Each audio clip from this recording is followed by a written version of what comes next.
哇！你睇完呢個咧，對嗰個就兩樣嘢嚟㗎啦。呢個話晒都有海景。佢嗰陣時嗰個去望呢個，佢都話唔中意啦，記得。不過佢有間學校咧，都好大喎，嗰個。呢個係細房，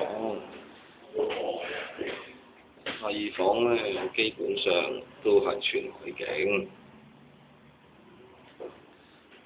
一間再個大房，大房咧就有少少工廠，不過咧都個位咧對海景波睇唔到路，黑得滯。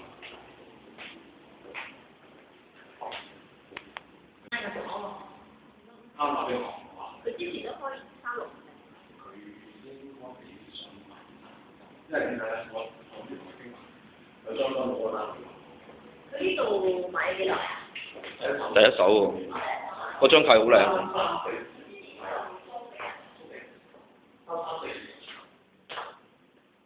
喂，有冇洗衣機嘅原裝？哦，有埋洗衣機，咁我唔使煩。係單爐啫，係微波爐啫嘛。哦，微波爐，你乜都有晒。就另外一樣嘢，有雪櫃等等。抽油煙機都有埋。已經做好咗喎。抽油煙機好似拉出嚟嗰啲著嗰啲係嘛？呢個係。哇！因為有雪櫃咧。不過有啲問題喎。仲 OK 喎。係。冇嘢可以喎。不過呢個有啲問題，呢個抽油煙機咩啊？拉唔出，好多好喐啊！好喐啊！呢個抽油煙機我嗱，如果改咧，成個廚房係改抽油煙機啊，睇下會唔會買到爐頭，係一樣嘢啊。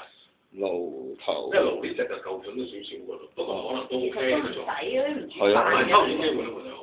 因為呢隻冇力㗎呢隻。嗱佢咧係靠吸油紙。啲氣咧就直扯出去嘅。咁永遠咧就喺塊吸油紙裏面吸住啲油。咁個力就唔夠嘅。淨係換咗抽油煙機。改一改呢個位。哇！我2層樓都係咁樣買喎。我2層樓基本上都係咁樣買法。即係係顏色買。